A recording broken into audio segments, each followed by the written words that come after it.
Un francés, Juan Calvino, 1509-1564, avecindado en Ginebra, encabeza un movimiento reformista aún más extremo que Lutero. Se afana por eliminar del cristianismo todo fundamento extrabíblico y llega así mucho más lejos que Lutero, impregnado todavía por la tradición medieval. Busca en las Sagradas Escrituras la base de la organización política y social y recoge del antiguo pueblo israelita las formas de un gobierno teocrático. Su postura fría e intolerante está atravesada por la idea de la predestinación, en términos aún más exacerbados que los de Lutero. Ella acabará teniendo una importante incidencia en el proceso económico y social. Hay que entender que muchos calvinistas fundaron, primero los puritanos, pero después muchos calvinistas fundaron lo que fue la prosperidad de Norteamérica. La creencia de que la suerte de cada hombre está fijada desde lo terreno hace que se miren como símbolos inequívocos de la reprobación divina las enfermedades, la miseria y el fracaso. Es decir, si te va mal en esta vida es porque ya estás condenado. Dios te tiene ya desde antes frito. Tú ya eres predestinado a la condenación. Y más de 2/3 de la humanidad van por ese camino. Es un Dios terrible. Y si tú eres rico y eres saludable y espléndido, tienes buena señora, buenos hijos, salud y riqueza, Dios te va a dar el cielo, estás predestinado. De ahí que los calvinistas se esfuercen en ser millonarios. Estas desgracias, la miseria, las enfermedades y el fracaso, lejos de inclinar a la compasión y a la ayuda, mueven a la repulsa. Es decir, todo lo contrario que el catolicismo, que te promueve el ayudar a los pobres, como lo dice el Evangelio. El ayudar a los pobres, el ser compasivo y misericordioso con los que están sufriendo en la cárcel o en el hospital, etc.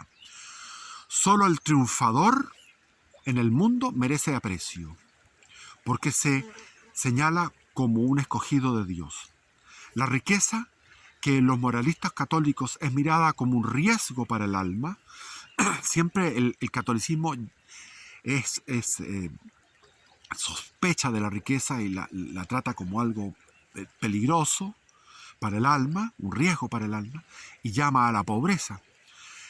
En el calvinismo y en el luteranismo y en el anglicano y en el puritano y en todos ellos, en los protestantes, se abren así caminos al amparo de esta nueva teología a dar un considerable impulso al naciente régimen capitalista. Ahí está la famosa obra de Max Weber, El protestantismo y el capitalismo. No sé cómo se llama, pero es un libro que habla de eso. Pero España tiene una vocación de destino en lo universal, decía José Antonio Primo de Rivera. Una vocación de destino en lo universal. ¿Y cuál es la vocación de España? Frente al proceso secularizador de la cultura renacentista en Italia, en Alemania y en Holanda y en Francia, y al nacionalismo religioso que surgió con el protestantismo y a las herejías atroces que surgieron, España opone la concepción católica de la vida y el ideal de la unidad europea bajo este signo. El pueblo, que por decenas, por centenares de años, por 500, 700, 800 años de vida ha ido luchando contra el Islam, recuperando el territorio poco a poco, cree, al concluir con éxito la cruzada en casa, que ha de salir fuera de ella a campear por iguales principios. En contraste con el héroe del humanismo, afirmado en el yo, el español opone al caballero cristiano que hace el vivir una milicia al servicio de Dios. Ahí está el Quijote de la Mancha. La cultura reviste para él un sentido trascendente, en lo que coincide con el viejo espíritu medieval, aunque no se cierra por esto a las aportaciones valiosas del imperio del tiempo nuevo. Así, el ideal renacentista de la fama, como las nuevas formas de la poesía, de la arquitectura y la pintura, nacidas en Italia y en Flandes, hallan aquí en España cabida, pero se subordinan a la esencia nacional que permanece inalterable. Hay que ver, por ejemplo, los cuadros donde se ven los reyes españoles, los nobles españoles vestidos de negro, vestidos rigurosos, de una austeridad, los Augsburgo de una gran austeridad, el Palacio del Escorial que construyó Felipe II. En cambio, el Versalles de Luis XIV, el Versalles, la opulencia, la elegancia de los franceses, es diferente, es el polo opuesto. A diferencia del humanismo europeo, aquí no hay una ruptura histórica, sino una conservación de los valores del medioevo, pero fundidos con los del Renacimiento.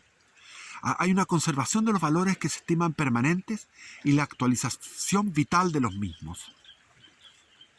Toda la política de la España del siglo XVI gira en torno a estos ideales y sus monarcas, Carlos I y Felipe II. Se consagran a ellos con fervor. Son los dos grandes reyes. El monumental edificio de San Lorenzo del Escorial, que este último alza en la desolada y pedregosa llanura de Castilla, parece recoger toda la cosmovisión del español de entonces y su verdadero sentido del Estado.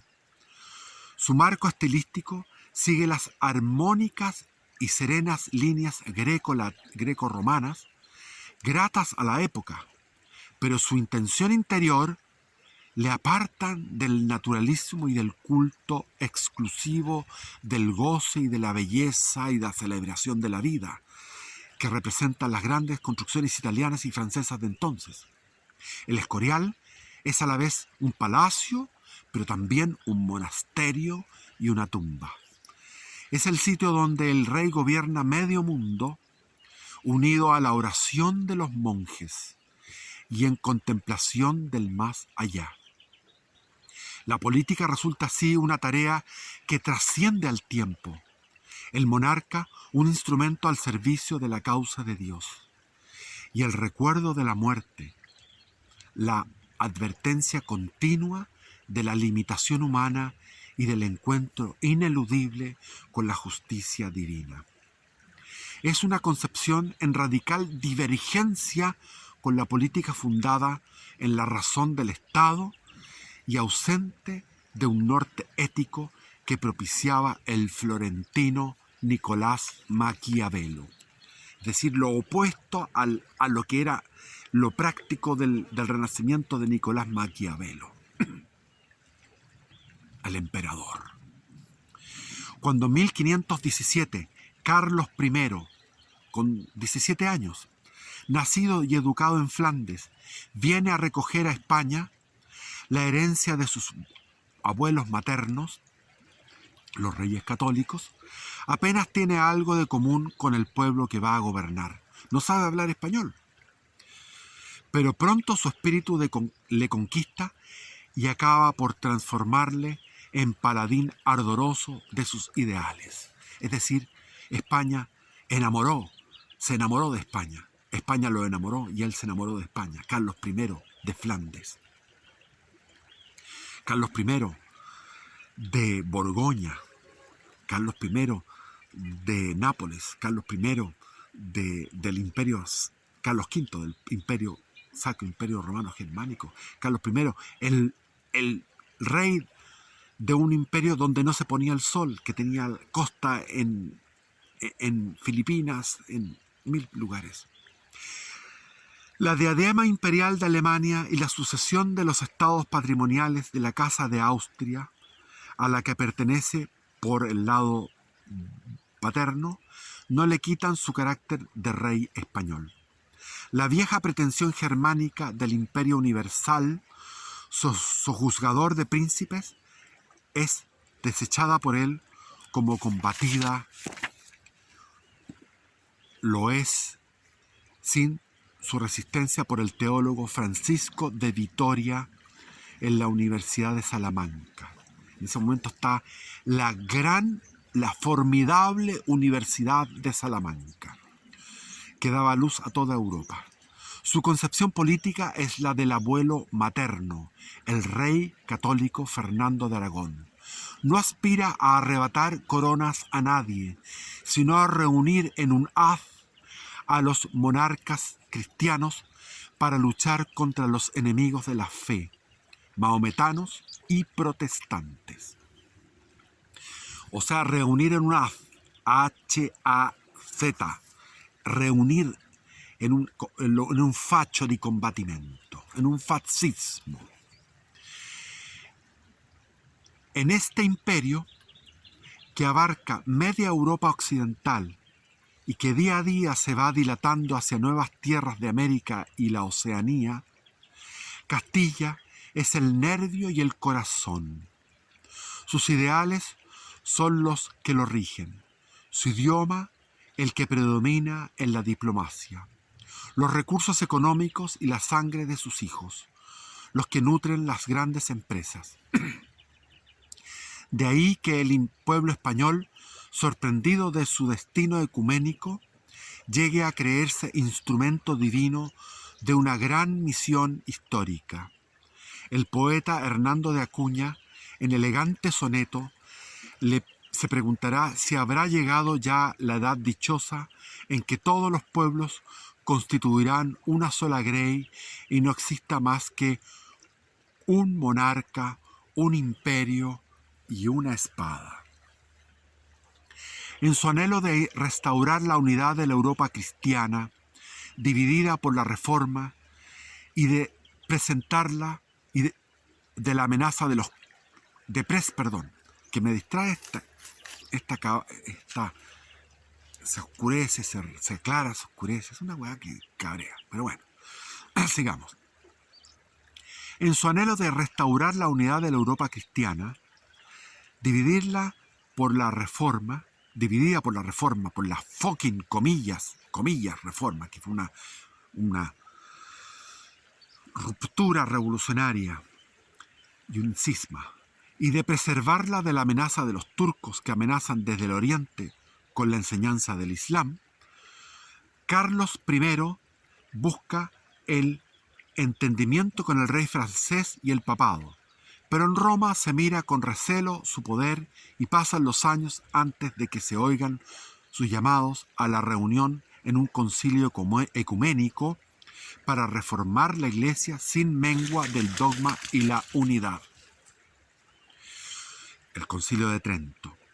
Por su parte, Francisco I de Francia solo aspira a abatir la influencia imperial en Italia para romper el cerco que, aunque sin propósito beligerante, le impone Carlos con sus numerosos estados. O sea, Carlos entre Holanda, el Sacro Imperio Romano Germánico, la Borgoña, Génova, bla, bla, bla,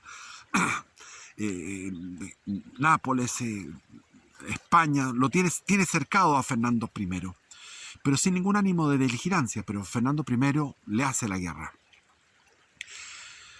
Y finalmente el Papa le escuchó e hicieron el Concilio de Trento, que fue la salvación de la Iglesia Católica.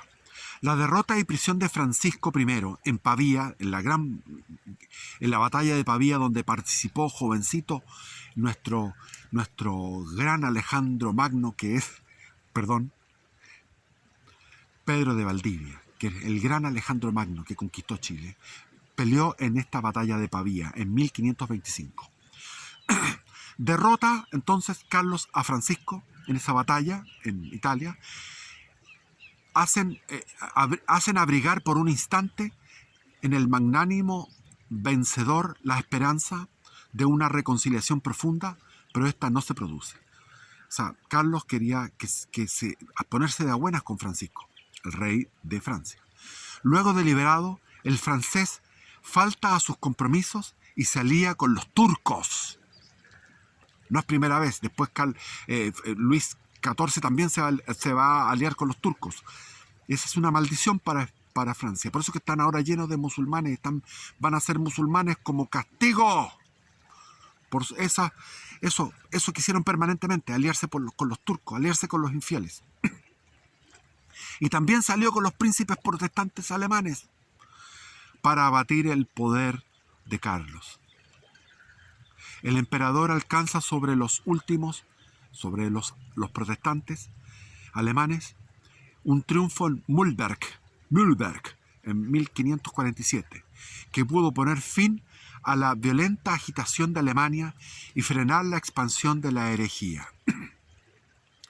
Fue un momento de ilusoria esperanza que Tiziano, que es un pintor, el pintor de Venecia, fijó en un gran lienzo en que Carlos, en la postura ecuestre, emerge con todas sus armas como un nuevo Cid campeador.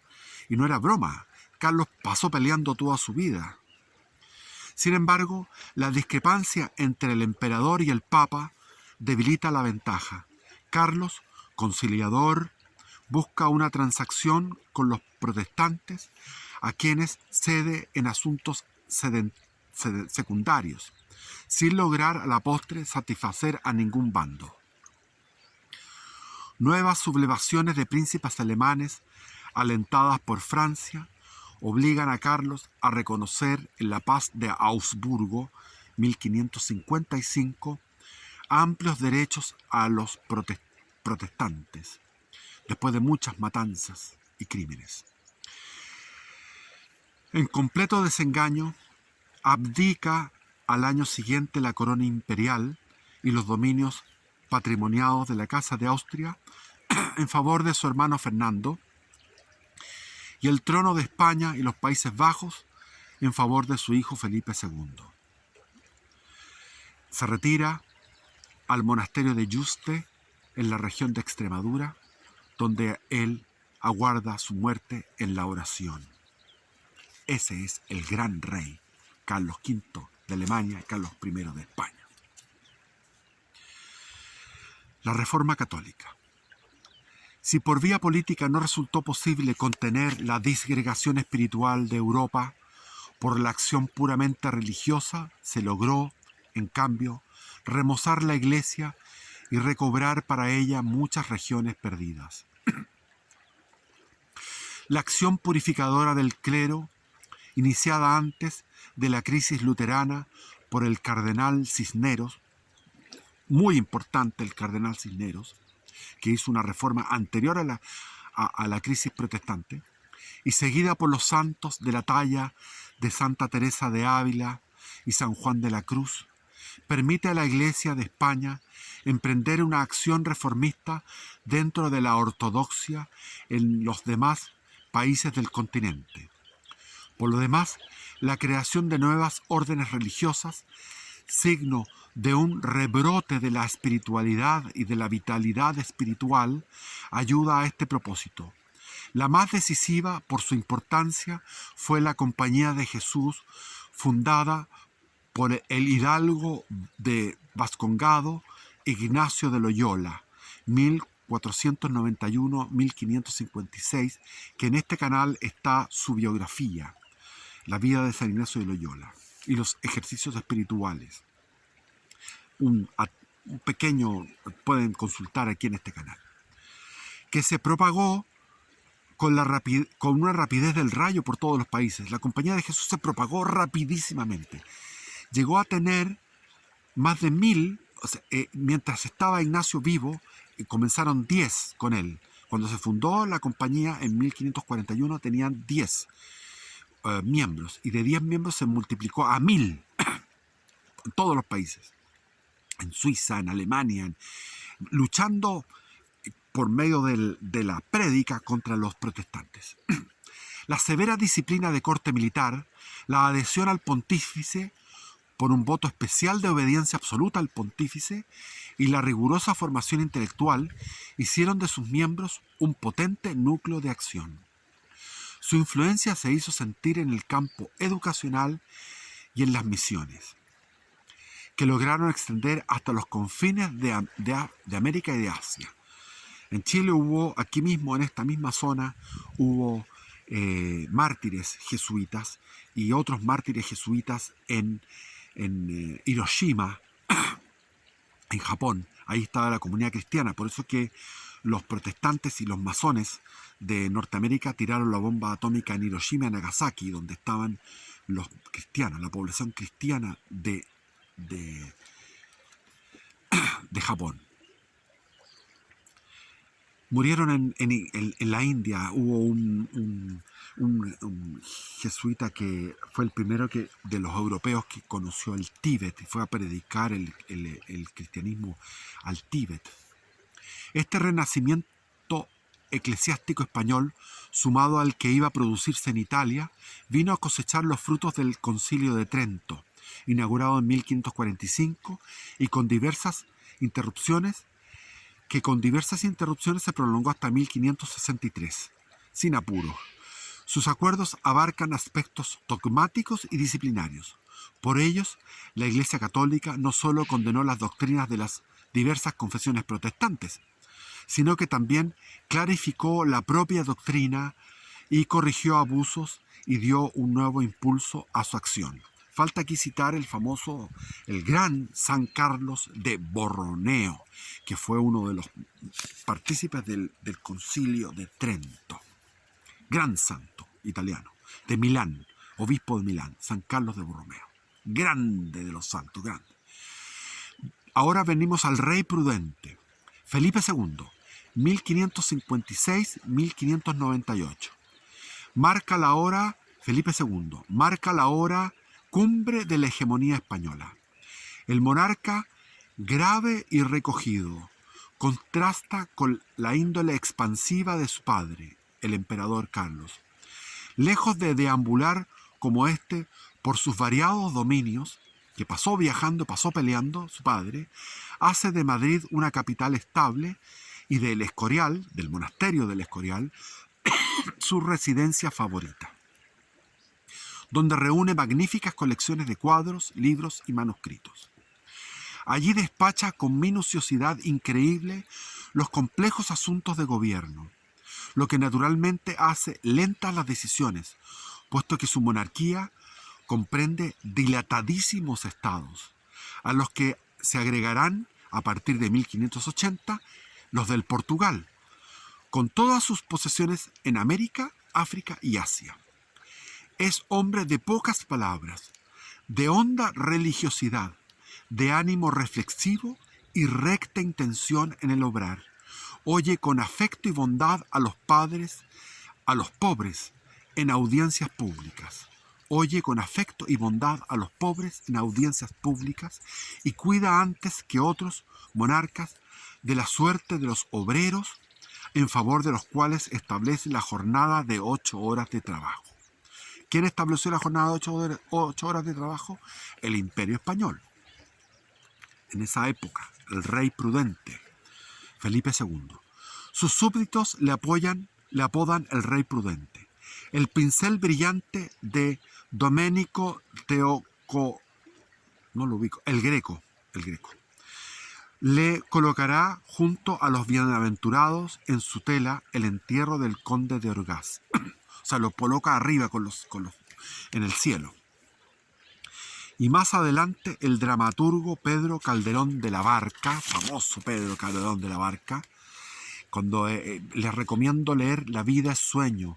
Ay de mí, ay de mí, mísero, qué pecado cometí, pues el peor pecado del hombre es haber nacido, porque la vida es sueño y los sueños son. Ya no me acuerdo léanlo, La vida es sueño de Calderón de la Barca.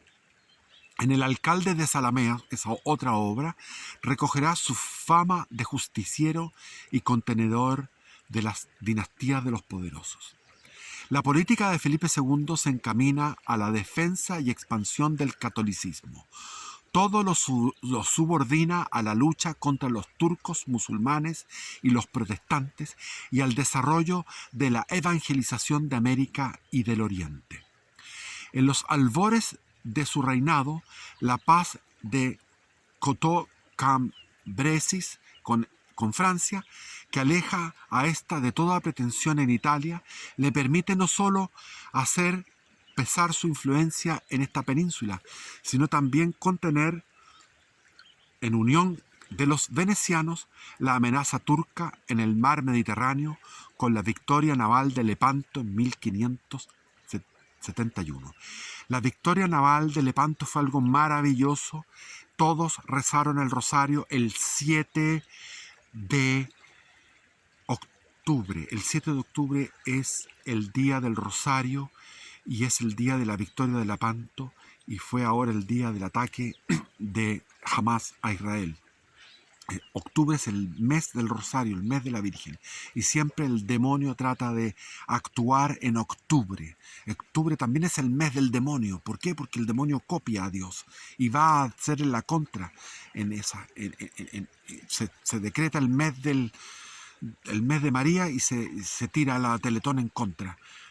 ¿Por qué? ¿Por qué justo el mes de María? ¿Por qué justo el mes del rosario se producen todas las cosas que se producen en el mes de octubre? Pero en los Países Bajos, en los estados de Flandes, la lucha se torna irreductible. Parte de su riqueza, aparte de su riqueza, este dominio resulta para Felipe II de particular valor estratégico. Controla a Francia, vigila a Inglaterra y enlaza con Alemania. De un lado, el espíritu nacionalista, del otro, el desarrollo de la herejía calvinista, abren un abismo entre los holandeses y los españoles, entre esta región y su monarca. Ni los métodos duros e implacables, ni los moderados y conciliadores logran afianzar la paz. Las provincias del norte, es decir, de Holanda, consiguen independizarse de Felipe, todo lo que es Ámsterdam, de Felipe en 1581. Así nace Holanda, que con el arrojo de sus marinos y piratas irá a atacar hasta el extremo de Chile a los odiados españoles. Y se haría... Valdivia fue propiedad de los holandeses, de los piratas holandeses. De ahí que también se le llamó a Chile el Flandes indiano, porque aquí nunca se rendían los araucanos. Los araucanos eran como los holandeses, pelearon y pelearon. Holanda hubo una guerra de 50 años, pero aquí hubo una guerra de 120 años. Bajo la hábil y astuta dirección de la reina Isabel de Inglaterra, Isabel I, se lanza también a disputar las rutas marítimas a España. Ante Felipe, campeón del catolicismo, Isabel se alza como caudillo del protestantismo que alienta y protege en los Países Bajos y en Francia. Sin atacar de frente, pero por la mano de sus corsarios Drake y Hawkins, cuyas presas comparte como socia, hostiga el comercio español en América y asalta y quema a sus poblaciones. Felipe, en un supremo esfuerzo por eliminar a la rival y reponer el catolicismo en Inglaterra, prepara en 1585 una poderosa escuadra llamada la Armada Invencible, que ha de transportar tropas de Flandes a la isla. Pero la flota inglesa y los temporales paralizan el intento. Aunque al año siguiente las fuerzas de Felipe rechazan a los barcos de Drake, que a su vez intentan invadir Portugal para producir allí un alzamiento contra España, que estaba unida a Portugal en esa época. Yo he consumido mi patrimonio en la causa de Dios y la reputación mía y del reino, dijo con razón el monarca Felipe II. Poco después, ante las Cortes de Castilla, a su muerte en 1598, el poderío español, aunque inmenso, está en postura defensiva, precursora del declinar hegemónico. Es decir, llega Felipe III en 1598, se produce el desastre de Curalaba en Chile, se destruyen las 7 ciudades que había sido la colonización en Chile. El desastre de Curalaba, Chile, casi queda solamente Santiago, nuevamente. Viene Francis Drake, vienen los piratas holandeses e ingleses. Francis Drake sufre su primera herida en combate con los indios de la isla Mocha. Les recomiendo ir a la isla Mocha. Y comienza el declinar del imperio. Al dar cuenta el valeroso Hernán Cortés a Carlos, su monarca, de la impresionante conquista de la Tierra de México, le decía en 1522: Vuestra Alteza se puede intitular de nuevo emperador de ella, y con título y no menos mérito que el de Alemania, porque México era gigante.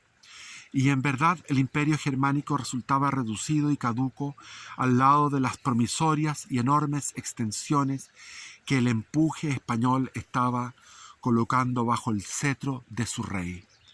El ímpetu caballeresco de raíz medieval se alimenta ahora con alucinadoras novelas, y las imaginarias hazañas descritas en las páginas quedan pronto atrás ante la magnitud del obrado, es decir, la realidad supera la ficción.